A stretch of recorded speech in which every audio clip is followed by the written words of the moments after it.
Hi friends, welcome to this latest episode of the Nationalist View, and today we have with us a very special guest, Dr. Chandra D. Bhatt. Dr. Bhatt, thank you so much for joining the show. Thank you very much for having me on your show. Dr. Bhatt is a political scientist trained at London School of Economics and the University of Birmingham in the UK.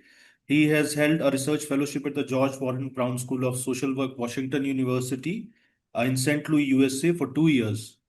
He frequently appears and contributes to the media, both print, electronic, and in fact also digital, on the issues related to Nepalese politics, geopolitics, and South Asian affairs. So today we are going to talk about what is happening in Nepal post elections after a new government has taken over.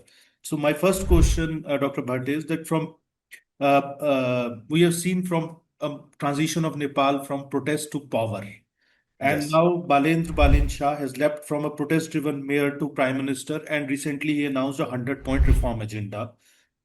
Now, without the backing of a traditional party machine, so can this, his technocratic cabinet realistically outmaneuver the deeply entrenched bureaucracy of the Singha Durbar, or is institutional resistance bound to stall his reforms? And also, if you can elaborate a little bit about what exactly is his 100-point agenda, reform agenda, what are the key cornerstones of that? Sure. Thank you very much for the question. I think it's been nearly 3 weeks since Balen Shah has sworn in as the Prime Minister of Nepal, and after that they have come up with very different types of program, and one of them is the 100 points program that you just talked about. And 100 points program is a very ambitious program. We have a lot of points included in that program, which includes basically the issues related to governance. I think the very objective of this 100-point program is to bring the governance back on the track. That's the basic premises of these points, and it's a kind of a new social contract between the current government and the people at large. That's what they wanted to do. They wanted to establish a new type of contract with the people, because the way they came into the power. They have a lot of expected people at large have a lot of expectations from them, and they have also had promised to deliver and provide the governance. That's their promises. But but there are challenges as well as opportunities as well. Challenges in a sense that they will have to bring all the stakeholders into confidence, primarily the bureaucracy and the others, those who will be directly involved in the implementation process of the 100 points program. The second point is the viability of these programs, because some of these programs are really ambitious and cannot necessarily be accomplished within the specified time frame as well, and they also require a lot of funding from finances, which will be real challenges, and they also have to be accepted by the people at large or the political class of this country. But the way Balen Shah came into the power, they enjoy a lot of public mandate, huge public mandate, in fact, and this provides them space to implement the agendas as well. But the biggest problem is the implementation part itself. The government in the past also came up with these types of policies and programs. It's not that they are coming with the first time. So previous governments had also some programs like this in one way or the other. But the way they have come up with their 100 points program, if they could really implement them, that will really change the political the landscape of the country in the days to come. This will provide a lot of impetus to the society at large. They basically are talking about the governance which is meaningful, which people can really realize it. It's also about the service delivery, the efficient service delivery, and at the same time they're also talking about the digitalization of many areas. That's the new component which they have included in their 100 points program. Apart from that, they have also said that they will reform the education sector, which in fact requires a lot of, which in fact needed the reform. The health sector as well, the private health sector. I think it has already been working out now. People can have, 10% of those who cannot afford, they can have beds in the private hospitals as well. They have allocated 10% of beds for those who cannot afford to go to the private hospitals. Likewise, they have also wanted to introduce, some key elements in the education sectors as well. The employment creation. They have said they wanted to create. They wanted to increase the size of the Nepali GDP of Nepal's economy, like $100 billion economy within the next 5 years or 7 years. So that's what they have promised. They wanted to increase the per capita incomes, and many things are there. And you can come up with any types of policies and programs, but the biggest thing is that whether you can really implement them or not. That's the most important part. If these policies and programs are not really implemented, and they're just, I think people will really be then they will get fed up. So the biggest that's this is the issue, like, how far they can go in terms of implementation within these 100 points program. They also talked about the foreign policy part as well. So they also have defined the foreign policy, like, the non-alignment foreign policy of the country. They said they also want to go beyond the region, not only the at the neighborhood, but they want to move beyond the region as well. So it's quite an ambitious program, but everything lies how they move ahead in the days to come. And the how, they also have to build up some sort of agreement within the National Independent Party, within Balen Shah's political party itself. The party is also not really united. There are two factions. They're not that visible, but people can simply guess. One is headed by Balen Shah, and the other one is the president of the party, Rabi Lami Chane. So if these two factors come together, if they work together in the days to come, and if they really work for these 100 points program, this will certainly provide some sort of relief to the country. And if they could really create jobs in the country, that's what Nepal needed for a long period of time. As you said, the Falin Saha has risen to the power from protest to the, he's become a prime minister of this country. And I think this is the right opportunity, and he has also gotten a huge majority, huge public mandate. So it's high time for them to make a best use of it and provide services to the people. So if they follow the same path as the earlier political parties, then this will have a great, consequences, and people will really be upset, and they might, think about otherwise as well. That's the scenario. And if you look at now, it's 3 weeks. Uh, I think they are discussing about these policies and programs. They certainly have come up with some interesting, issues as well. To end the corruptions, they have initiated certain steps in that regard. It's not that they haven't done anything, but they are moving ahead. They are working in that direction. So it's too early. It would be too early to make any judgment on their activities, on the way how government is moving ahead. But as of now, what we can say is they're still on the right track. Dr. Bhatt, we have recently also seen arrests of some of the political heavyweights like KP Sharma Oli. Now, surely it has electrified the youth, but critics also call them selective and politically driven. So, is Nepal actually witnessing the birth of a genuine clean hands or era? Or is it a strategic purge to neutralize rivals as the new regime consolidates power? Uh, I think it's a very interesting. I do interesting question, and if you go by the Nepali history, political history of Nepal, it has been full of political revenge and self-aggrandizement for a long period of time. And this time around, this government has arrested KP Sharma Oli and Home Minister. They were arrested on the basis of the recommendations provided by the Karki Commission, and that commission, in fact, did not have a legal weight to provide to arrest them. It does not provide any evidences against them. It only recommends. It only provides certain recommends that those who are who are involved in the who were there in the power, during that Genji movement, and they should be brought to the justice, or they should be investigated. So that was a part of an investigation, but it did not have any legal weight.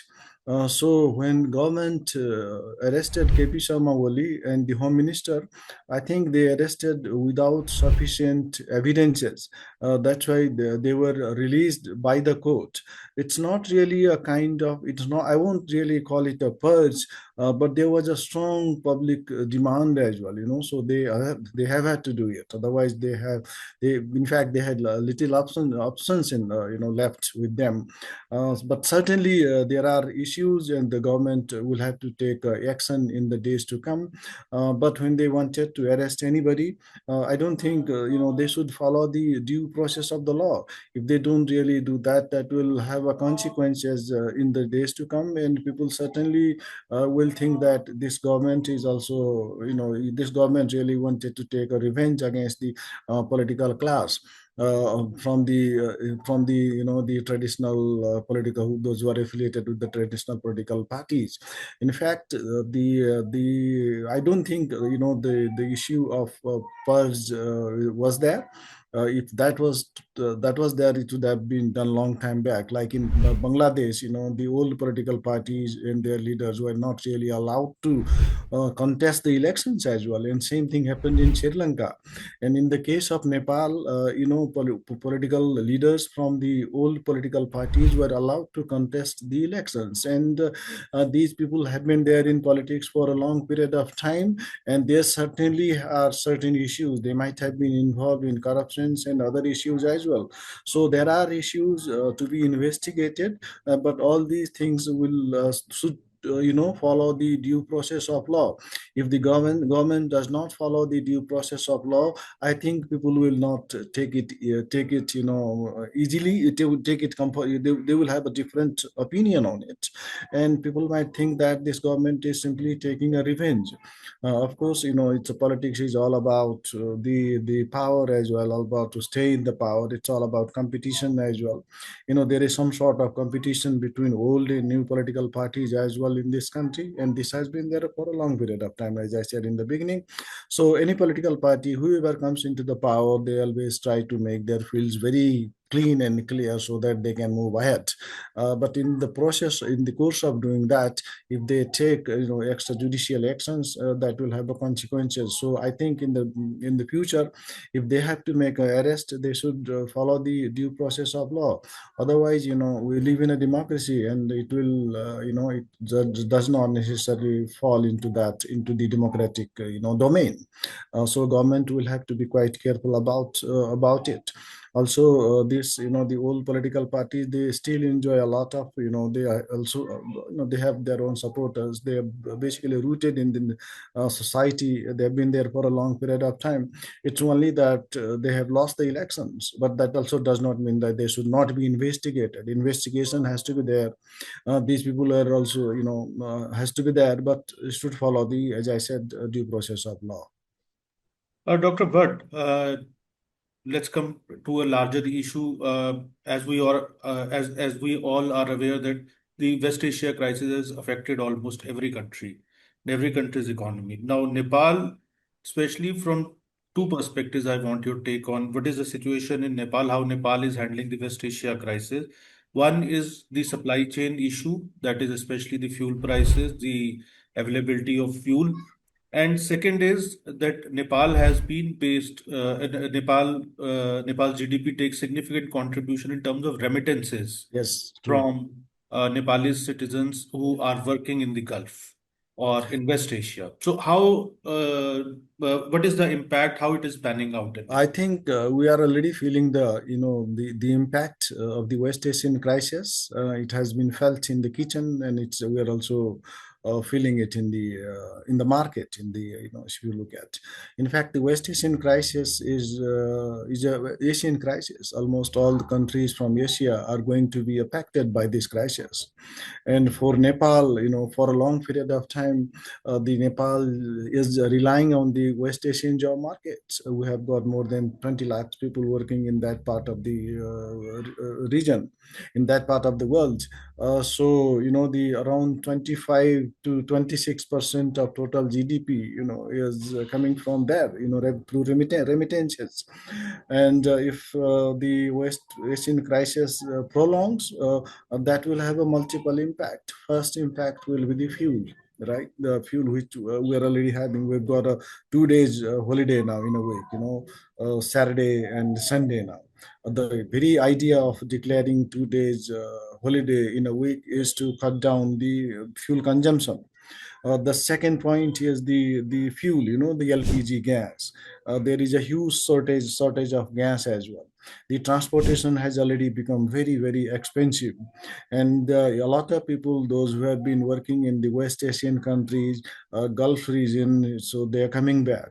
And if they, if they continue, so coming come, if they keep on coming to Nepal, and West Asian crisis prolongs, I think we will have a lot of this will have a direct impact on our national treasury as well.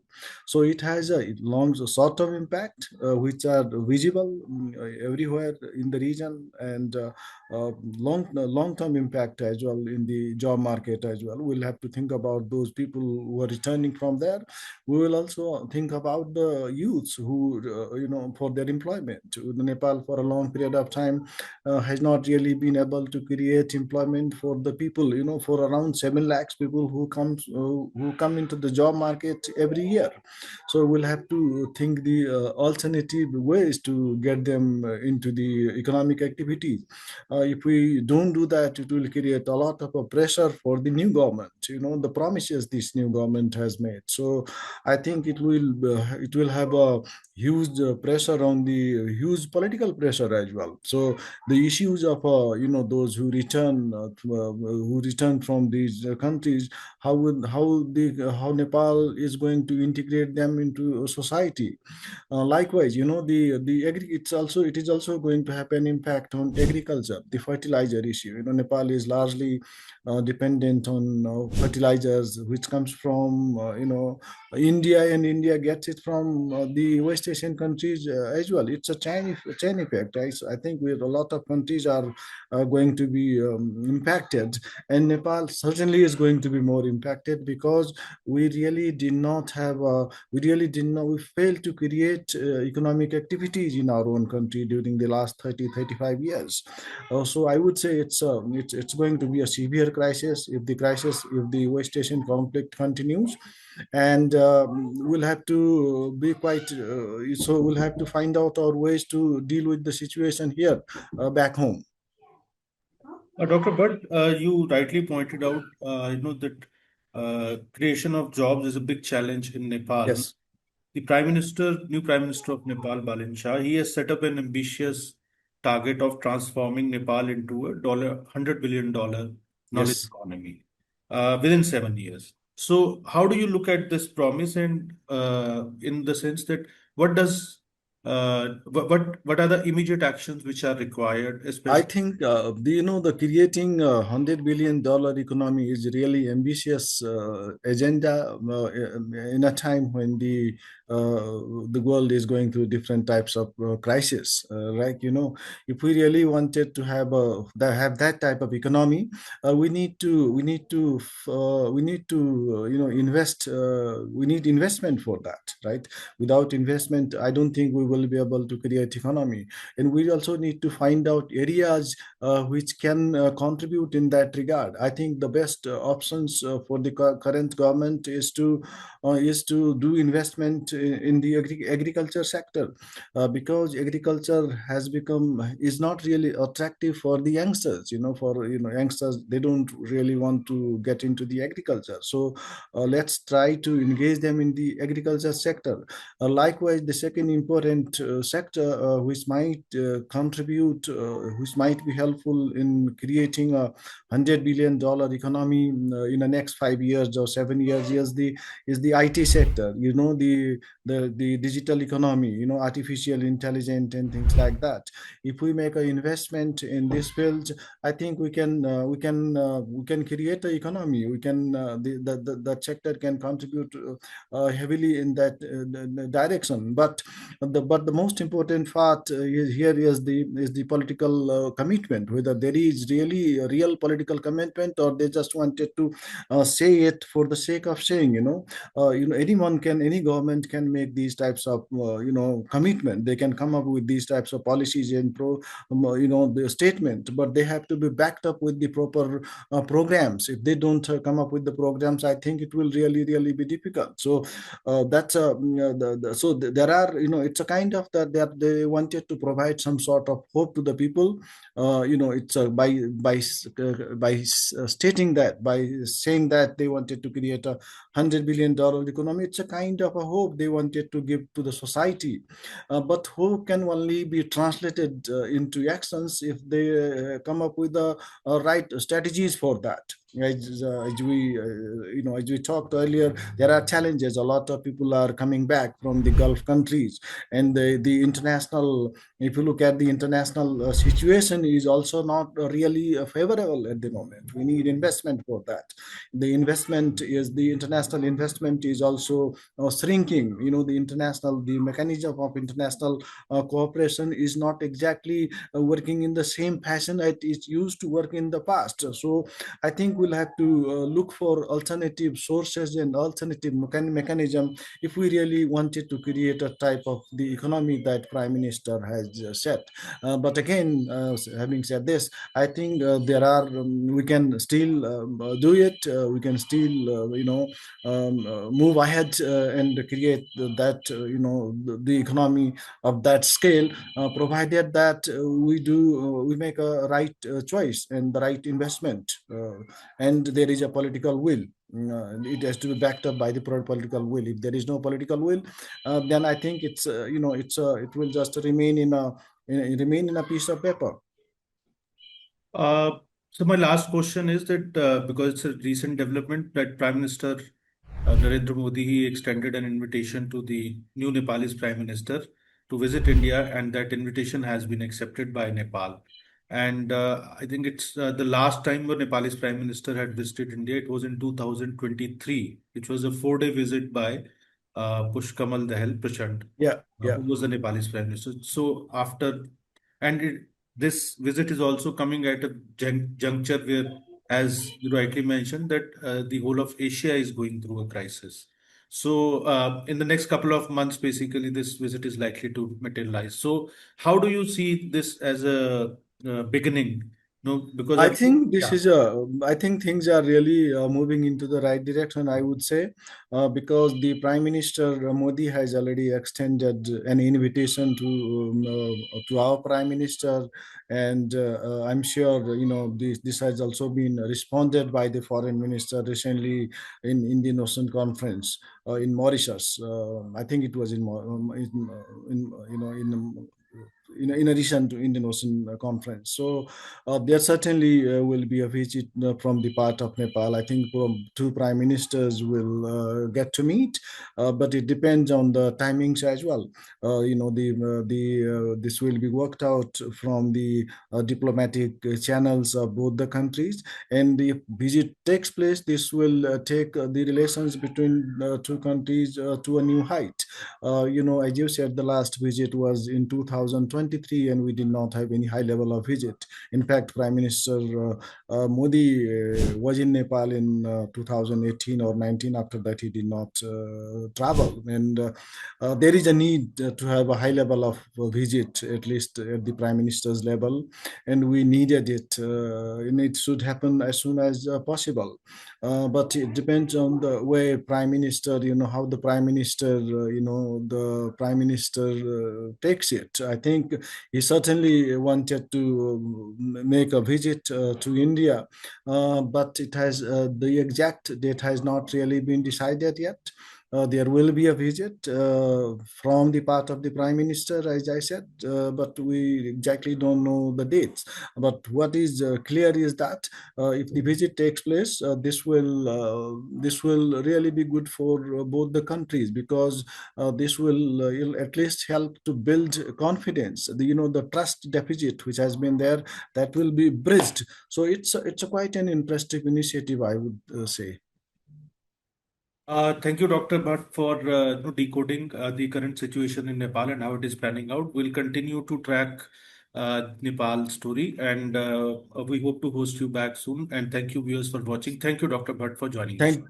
Thank you very much for having me. Thank you so much.